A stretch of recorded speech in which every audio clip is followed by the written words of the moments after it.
साथियों, आज हम एक ऐसी लार्ज कैप कंपनी की बात करेंगे जिसने निवेशकों की आज तक लगभग 16,200% का रिटर्न दिया है। साथियों, एक साल की बात करें तो इसने लगभग 47% का रिटर्न दिया है। इसका नाम है बजाज फाइनेंस, जो लगभग 4,27,000 करोड़ की एक लार्ज कैप कंपनी है। साथियों, आप जानते होंगे, आपको मालूम है कि ये लोन देने का काम करती है। छोटे छोटे जो लोग हैं, छोटी छोटी राशियां हैं, ये रिटेल लोन का काम करती है और इसमें एक लीडर कंपनी है। अभी हाल फिलहाल में कुछ रिसर्च एंड ब्रोकिंग फर्म ने इसे महंगा बताया है, इसलिए इसमें बड़े निवेशकों की लगातार बिकवाली इधर 2 दिनों से हो रही है और इसका परिणाम है कि इसके दाम गिर रहे हैं। ये अपनी हाई जो है, इसका जो पीक है, ये 8,000 से गिरकर आज 7,000 के आसपास लगभग जो है इसके दाम चल रहे हैं। जिन छोटे निवेशकों ने साथियों 8,000 के आसपास इसमें खरीदारी की थी, उन्हें इस समय लगभग 10% से अधिक का नुकसान है और वो अपने पोर्टफोलियो को देखकर फियर में हैं। तो साथियों, इसी बात को ध्यान में रखते हुए इस बात को सोचा गया कि रिटेल निवेशकों के साथ, ऐसे लोगों के साथ कुछ चर्चा की जाए और कंपनी के फंडामेंटल्स देखकर इस बात का अनुमान लगाया जाए कि इसमें आगे ऐसी कौन सी रणनीति है जो इस्तेमाल की जाए। साथियों, आप देखते होंगे कि जो इसने एक महीने में लगभग 6% का इसमें फॉल आया है और अगर एक सप्ताह की बात करें तो ये करीब 2% ऊपर गया है और साथियों आज ये करीब 1.5% गिरावट के साथ अपना कारोबार कर रहा है। साथियों, अगर हम स्क्रीनर की साइट पर जाएं और स्क्रीनर की साइट पर जाकर के अगर हम देखने की कोशिश करें तो हम देखेंगे कि इसका जो रिटर्न ऑन कैपिटल एम्प्लॉयड है वो लगभग 9.3% के आसपास है और इसकी जो रिटर्न ऑन इक्विटी है वो लगभग 12% के आसपास है। साथियों, ये 2 रुपए फेस वैल्यू का स्टॉक है जो कभी भी 2 हिस्से में स्प्लिट हो सकता है। साथियों, अगर हम इसके पी रेशियो की बात करें तो आप देखेंगे कि इसका जो पी रेशियो है वो अगर 1 साल की बात करें तो इसका एवरेज लगभग 82.9 के आसपास आता है और साथियों इस समय ये जो कारोबार कर रहा है वो लगभग 87.5 इसके आसपास ये कार्य कर रहा है और साथियों बहुत संभव है कि यहां से एक छोटी गिरावट आए और जो ये अपना पुराना जो इसका जो सपोर्ट था, जो 6800 के आसपास था, वहां ये नजर आए। साथियों, अगर हम इसके एनुअल सेल्स की बात करें तो आप देखेंगे कि पिछले जो 4 साल हैं उसमें इसकी जो रेवेन्यू है वो 18,400, 26,300, 26,600, 27,980, अर्थात हम ये कह सकते हैं कि इसकी रेवेन्यू लगातार बढ़ रही है, प्रॉफिट इसका लगातार बढ़ रहा है, लेकिन इसके चूंकि रेट स्टेबल हैं, इसलिए ये अपने पी रेशियो इसका लगातार एक रीजनेबल होने की तरफ बढ़ रहा है। इसी तरीके से अगर हम इसके प्रॉफिट को देखें तो पिछले 4 सालों में 6,179, 7,322, इसके बाद 2020 में जरूर छोटी सी गिरावट आई थी, लेकिन इस समय ये बढ़कर 6,747 के आसपास कारोबार कर रहा है। साथियों, अगर हम इसके बैलेंस शीट में इसके रिजर्व की देखें, क्योंकि रिजर्व भी एक बहुत बड़ा हिस्सा है कारोबार की बढ़ोतरी का, क्योंकि जब कंपनी को प्रॉफिट होगा तो उसका कुछ हिस्सा वो अपने शेयर होल्डर्स में डिविडेंड के रूप में बांट देते हैं और बाकी इनके रिजर्व एंड सरप्लस में बढ़ जाता है। तो पिछले 4 सालों में अगर हम ध्यान दें तो जहां 2019 में लगभग 19,500 के आसपास रिजर्व था, जो 20 में बढ़कर 32,000 के आसपास हुआ, और उसके बाद ये 36,000 और उसके बाद 38,000 के आसपास इसका रिजर्व चल रहा है।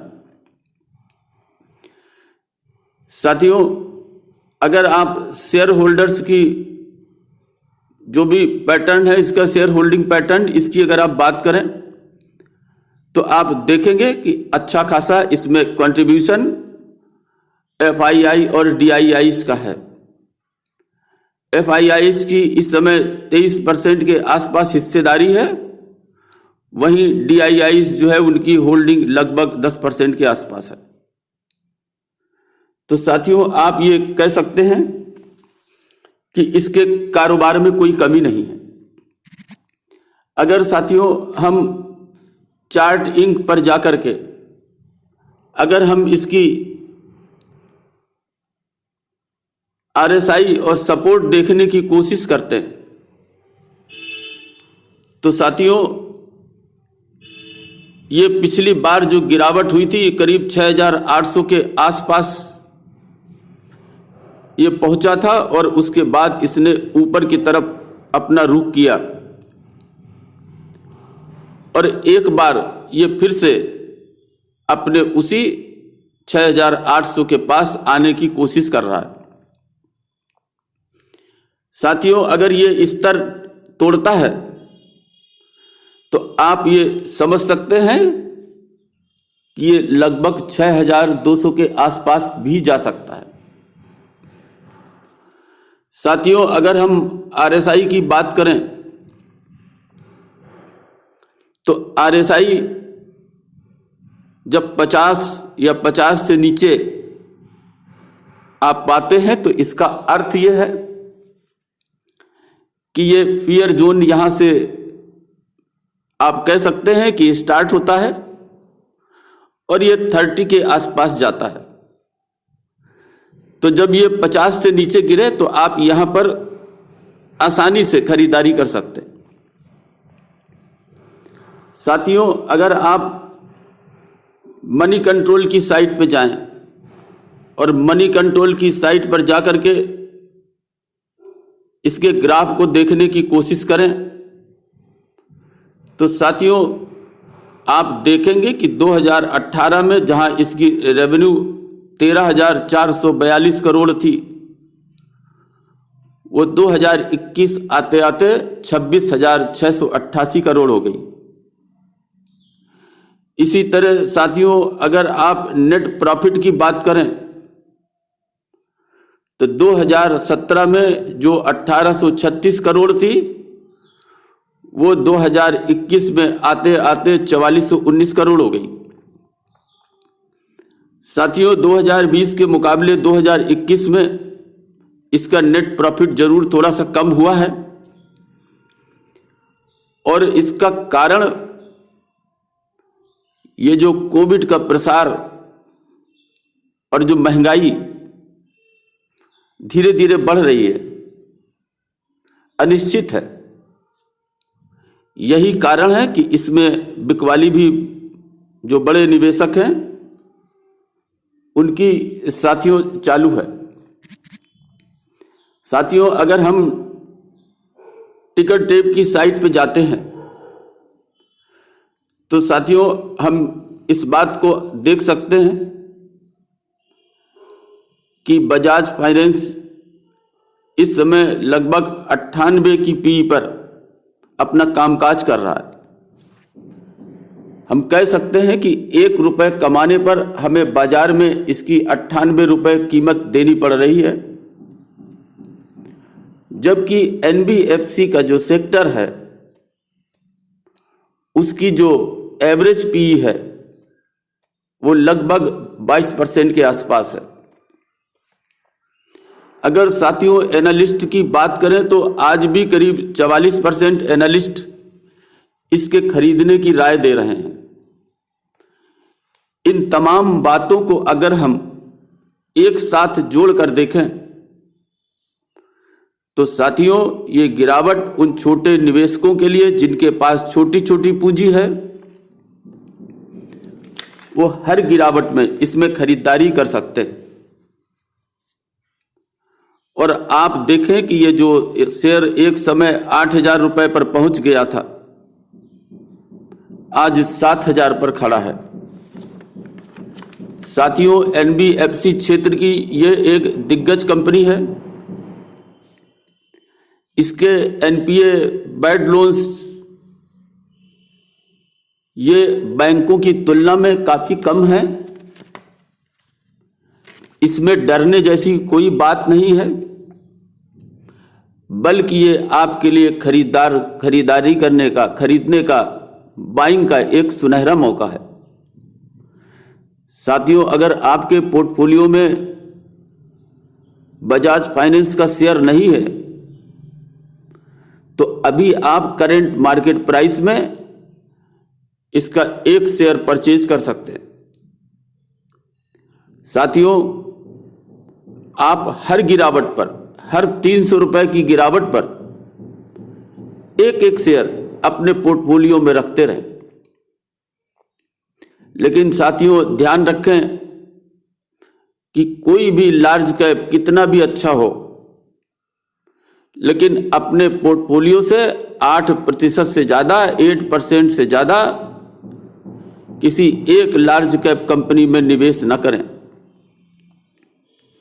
अगर एवरेज करने से या किसी कारण से ये 8% से अधिक बढ़ जाता है तो मौका पड़ने पर कुछ इसमें प्रॉफिट बुकिंग भी करें और इस प्रकार अपने पोर्टफोलियो का बैलेंस बनाते रहें। साथियों अगर आपके पोर्टफोलियो में बजाज फाइनेंस का शेयर नहीं है तो आप ये समझ लीजिए कि आपका पोर्टफोलियो अधूरा है। साथियों ये मौका है जब किसी शेयर्स के दाम बाजार में इस तरह से गिरते हैं और कंपनी मजबूत है, उसका फंडामेंटल मजबूत है, उसके सेल्स जो हैं, बिक्री जो है लगातार ग्रोइंग है, रिजर्व उसके बढ़ रहे हैं, प्रॉफिट उसका बढ़ रहा है, तो आप ये समझिए कि जो पी उसका लगातार गिर रहा है और अपने औसत के आसपास है, तो ये आपके लिए खरीदारी का एक अच्छा मौका हो सकता है।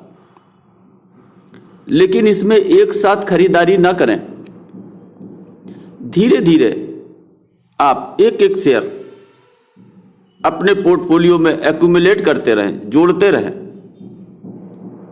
साथियों एक समय था जब कोविड में मार्च के आसपास 2020 की ये 2000 से भी नीचे चला गया था।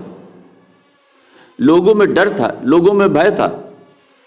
उन्होंने शायद सोचा था कि अब सारी अर्थव्यवस्था समाप्त हो गई, और जिन लोगों ने ऐसे मौके पर खरीदारी की, आप देख रहे हैं कि वही शेयर 8,000 तक गया